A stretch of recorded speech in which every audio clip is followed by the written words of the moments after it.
Hi കൂട്ടുകാരെ, പുതിയൊരു വീഡിയോയിലേക്ക് എല്ലാവർക്കും സ്വാഗതം. അങ്ങനെ ശിവാനിയുടെ ഗർഭനാടകം പൊളിഞ്ഞു വീണു. പ്രണവിൻ്റെ ജീവിതത്തിൽ നിന്നും ശിവാനിയെ പുറത്താക്കുകയും ചെയ്തു കേട്ടോ. ശിവാനിയെ ഇങ്ങനെ വേണ്ടെന്ന് വെക്കാനുള്ള തീരുമാനമാണ് പ്രണവ് എടുത്തിരിക്കുന്നത് കേട്ടോ. പ്രണവ് പറയാണ് ഇനി ഡിവേഴ്സ് അല്ലെങ്കിൽ അവൾ ജയിലിൽ.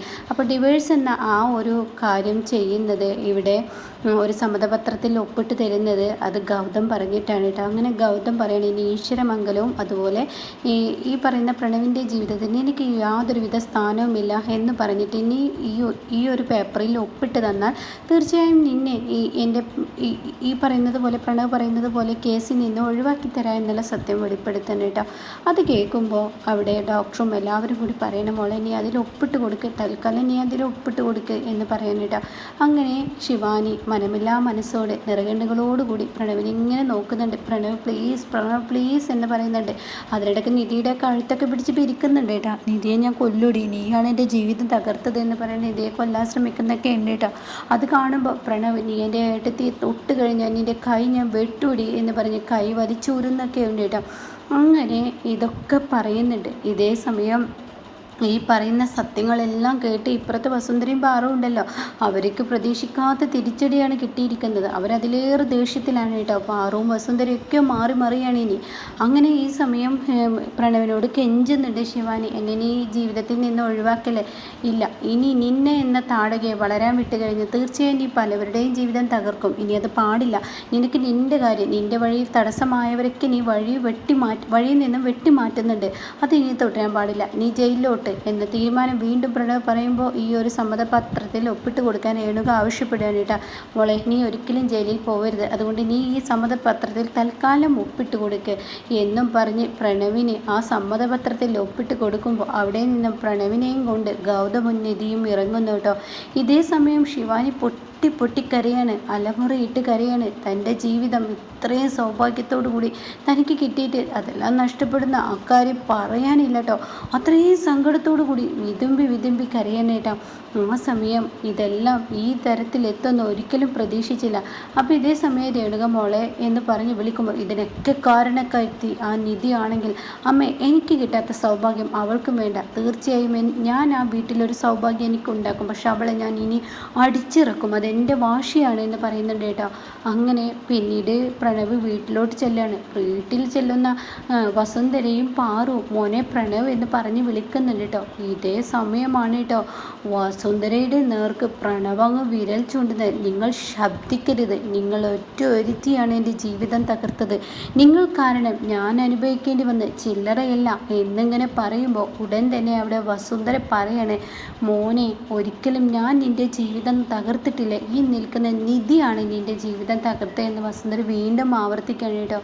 അത് കേൾക്കുന്ന ഗൗതം പറയണേ, നിങ്ങൾ എന്തിനാ എപ്പോഴും എന്തിനും ഏതിനും എൻ്റെ ഭാര്യയെ കുറ്റപ്പെടുത്തുന്നത്? എനിക്കെൻ്റെ ഭാര്യ ഏറ്റവും പ്രിയപ്പെട്ടവളാണ്, അവളെ ഇങ്ങനെ എപ്പോഴും കുറ്റപ്പെടുത്തുന്നത് കേട്ട് നിൽക്കാൻ എനിക്ക് കഴിയില്ല, അവിടെ ഞാൻ സ്ഥാനമാനങ്ങൾ നോക്കില്ല എന്നിങ്ങനെ പറയുമ്പോൾ ഉടൻ തന്നെ വസുന്ധര പറയണേ, ഞാൻ പറയും പ്രണവിൻ്റെ ജീവിതം ഇന്ന് ഇല്ലാതാക്കിയെങ്കിൽ ഇവളാണ് എന്ന് പറയുന്നുട്ടോ. അത് കേൾക്കുന്ന നിധി ചോദിക്കാണ്, ഓക്കെ ഞാനാണെന്ന് നിങ്ങൾ പറയുന്നല്ലോ, ഈ പറയുന്ന ശിവാനിയെ ഈ വീട്ടിലോട്ട് കൊണ്ടുവന്നതാരാണ്? അപ്പോഴേക്കും പാറു അങ്ങ് പൊട്ടിത്തെറിക്കണം, മിണ്ടാന്ന് നിൽക്ക്, നീ എന്തിനാടി ഇങ്ങനെ വായിട്ട് അലക്കുന്നു എന്നും പറഞ്ഞിട്ട് ദേഷ്യത്തോട് കൂടിയിട്ട് നിധിയുടെ നേർക്കങ്ങ് വിരൽ ചൂണ്ടണ്ട് പാറു. എന്നിട്ട് പാറു പറയണേ, നീ മിണ്ടാണ്ട് നിൽക്ക്, ഈ പറയുന്ന ശിവാനി എന്ന താടക ഈ വീട്ടിൽ വന്നാൽ ഇങ്ങനെയൊക്കെ സംഭവിക്കുന്നു ഞാൻ എൻ്റെ മകൻ പ്രണവിനോട് 1000 വട്ടം ഞാൻ പറഞ്ഞതാണ്, എന്നിട്ട് എൻ്റെ മകൻ അതിനൊരു വാക്കുകൊണ്ടോ പ്രവൃത്തി കൊണ്ടോ എന്തെങ്കിലും ഒരു അമ്മയുടെ വാക്കിന് വില കൊടുത്തോ? അന്ന് അവനെല്ലാം പ്രണവിനെല്ലാം ശിവാനിയായിരുന്നു. ഇന്നിപ്പോൾ അവളുടെ സ്വഭാവം അത് ശരിക്കും എന്താണെന്ന് അവൻ തിരിച്ചറിഞ്ഞു. സ്വന്തം കുഞ്ഞുങ്ങൾ വയറ്റിലുണ്ടെന്ന് പറഞ്ഞ് ഈ ഈശ്വരമംഗലം തറവാടിനെ പറ്റിക്കുകയും പരിഹസിക്കുകയും കളിയാക്കുകയൊക്കെയാണ് അവൾ ചെയ്തിരിക്കുന്നത്. ഇല്ലാത്ത ഗർഭത്തിൻ്റെ പേരിൽ ഞങ്ങളെല്ലാവരും എത്രമാത്രം ഇത് കൊണ്ടു എന്നൊക്കെ പറയുമ്പോൾ ഈ ഇല്ലാത്ത ഗർഭത്തിൻ്റെ പേരിൽ എന്ന് പറയേണ്ടതില്ല, കാരണം ഇല്ലാത്ത ഗർഭത്തിൻ്റെ പേരിൽ എന്ന് പറയുമെങ്കിൽ അത് കാരണക്കാരി നിധിയാണെന്ന് വസുന്ധര വീണ്ടും പറയണം. അത് കേൾക്കുന്ന നിധി, ഞാൻ എങ്ങനെ കാരണക്കാരിയാവും, ഞാൻ എന്ത് തെറ്റ് ചെയ്തു എന്നാണ് നിങ്ങൾ പറയുന്നത്? പറയുന്നത്, നിങ്ങൾ പലവട്ടങ്ങളായി നിങ്ങൾ എന്നെ ഇങ്ങനെ കുറ്റപ്പെടുത്തുന്നത്. അപ്പോൾ പാറു പറയുന്നത്, ശരിയാണ്, ഞാൻ നിന്നോട് വസു പലതവണയായി ഞാൻ നിന്നോട് പറഞ്ഞില്ലേ, എൻ്റെ മകൻ ആ പെണ്ണിനെ വേണ്ട, നീ കൂട്ടുപിടിച്ച് കൊടുക്കണ്ട, എൻ്റെ മകൻ ആര് കൂട്ടില്ലെങ്കിൽ തീർച്ചയായും ശിവാനിയെ കല്യാണം കഴിക്കില്ല എന്നുള്ള സത്യങ്ങളൊക്കെ പലവട്ടങ്ങളായി ഞാൻ നിങ്ങളോട് എത്ര തവണ പറഞ്ഞു. എന്നിട്ട് നിങ്ങൾ ആ വാക്കിന് വല്ല വിലയും കൽപ്പിച്ചോ, വല്ല വിലയും കൊടുത്തോ? എന്നിട്ട് നിങ്ങൾ എൻ്റെ മകനെ ആ വൃത്തികെട്ടവളെ കല്യാണം കഴിപ്പിക്കാൻ നോക്കല്ലേ ചെയ്തത്? എന്തിന്? ഗൗതമിൻ്റെ ജാതകപ്രകാരം നിധിയാണ് ആ പെണ്ണ് എന്നുള്ള എല്ലാവർക്കും അറിയാം. പക്ഷേ നമ്മളവർ പറ്റിച്ചില്ലേ? എന്നിട്ട് ശിവാനിയെ ഈ പറയുന്ന ഗൗതമിൻ്റെ തലയിൽ കെട്ടിവെക്കാൻ നോക്കിയില്ലേ? അതിനുശേഷം അവൾ എന്തെല്ലാം നാടകങ്ങൾ കളിച്ചോ? എന്നിട്ടും ഇതെല്ലാം അറിഞ്ഞിട്ടും വസു, നീ എൻ്റെ മകൻ്റെ ജീവിതം കുരുതിക്ക് കൊടുത്തതില്ലേ? നീ ഒറ്റയിരുത്തിയല്ലേ വസു എൻ്റെ മകൻ്റെ ജീവിതം കുരുതിക്ക് കൊടുത്തത്? അത് കേട്ട ഉടനെ തന്നെ അവിടെ വസുന്ധര പറയണേ, ഞാൻ ഒരിക്കലും കുരുതിക്ക് കൊടുത്തിട്ടില്ല. പ്രണവ് സ്നേഹിച്ചതിൽ ഞാൻ എന്ത് കഴിച്ചു? പ്രണവും ശിവാനിയും അല്ലേ സ്നേഹിച്ചത്? ഞാൻ അവനോട് സ്നേഹിക്കാൻ പറഞ്ഞോ? അത് കേട്ട ഉടനെ തന്നെ പ്രണവിന് ഉത്തരമില്ല. അപ്പോൾ ഉടൻ തന്നെ നിധി പറയുന്നു, ശരി, പ്രണവ് സ്നേഹിച്ചു എന്നുള്ളത് നിൽക്കട്ടെ, പക്ഷേ നിങ്ങൾ ആ സ്നേഹം അത് തെറ്റാണെന്ന് ഞാൻ എൻ്റെ സ്വന്തം അമ്മാവൻ്റെ മകളായിട്ടും ഞാനത് വേണ്ടെന്ന് പറയുമ്പോൾ നിങ്ങളതിനെന്തിനാ ഒപ്പം നിന്ന്? അന്ന് നിധിയെ നിങ്ങൾക്ക് തകർക്കണം. നിങ്ങൾ ഈ വീട്ടിലോട്ട് ഈ പറയുന്ന ശിവാനിയെ കൊണ്ടുവന്നത് എന്നെ ഈ വീട്ടിൽ നിന്ന് അടിച്ചിറക്കാനാണെന്ന് ഈ വീട്ടിൽ എല്ലാവർക്കും അറിയാം. അല്ലാതെ പ്രണവ് എന്നവനെ മകനായി കാണുന്നുണ്ടെങ്കിൽ ഒരിക്കലും ഇങ്ങനെ ഒരു ബന്ധം നിങ്ങൾ ഉണ്ടാക്കില്ലായിരുന്നു.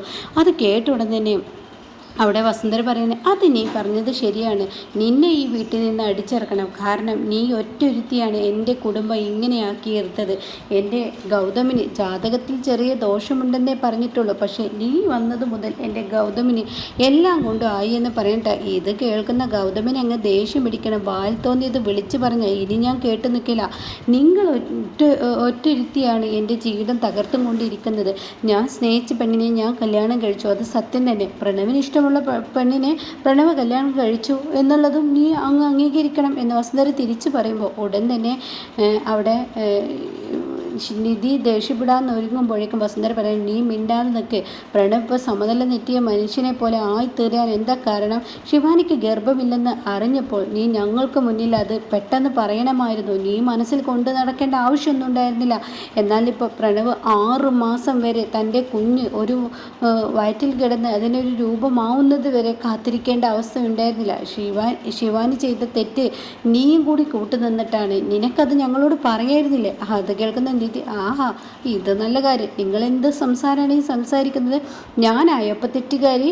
ഞാൻ എത്ര തവണ നിങ്ങൾക്ക് മുന്നിൽ അവൾ ഗർഭിണിയല്ലെന്ന് ചൂണ്ടിക്കാണിക്കുമ്പോൾ നിങ്ങളൊക്കെ തന്നെയല്ലേ ഈ നിൽക്കുന്ന പ്രണവൊക്കെ കൂടിയല്ലേ എന്നെ അപ്പോൾ ഇവിടെ നിന്ന് ഓരോന്ന് പറഞ്ഞ് എന്നെ വഴക്ക് പറഞ്ഞത് എന്നൊക്കെ ഇങ്ങനെ പറയുമ്പോൾ പ്രണവ് പറയാ, ആൻറ്റി ഇനി ശബ്ദിച്ചാൽ ആൻറ്റിയോടെ മുഖത്തടിക്കേണ്ട അവസ്ഥ എനിക്ക് വരും.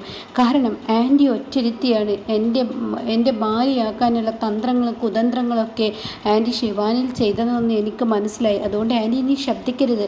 ശബ്ദിച്ചാൽ എൻ്റെ സ്വഭാവം മാറും. നിങ്ങളെന്ന സ്ത്രീയെ കാണുന്നതിന് ദേഷ്യമാണ്. നിങ്ങളെ ആൻറ്റി എന്ന് വിളിക്കാനുള്ള യോഗ്യതയൊന്നും നിങ്ങൾക്കില്ല. ഇനി നിങ്ങൾ എൻ്റെ കൺമുന്നിൽ വന്നു പോകരുത്. അത് കേൾക്കുന്ന ഗൗതം പറയുന്നത്, ശരിയാണ്, എൻ്റെ കൺമുന്നിൽ നിങ്ങൾ വന്നു പോകരുത്. ഇനി വന്നു പോയാൽ സ്വഭാവം എന്തെന്ന് ശരിക്കും തിരിച്ചറിയും എന്നൊക്കെ ഇങ്ങനെ പറയാൻ കേട്ടോ. അപ്പോൾ ഇനി ഇങ്ങനെയൊക്കെയുള്ള എപ്പിസോഡാണ് ഇനി വരാനിരിക്കുന്നത്.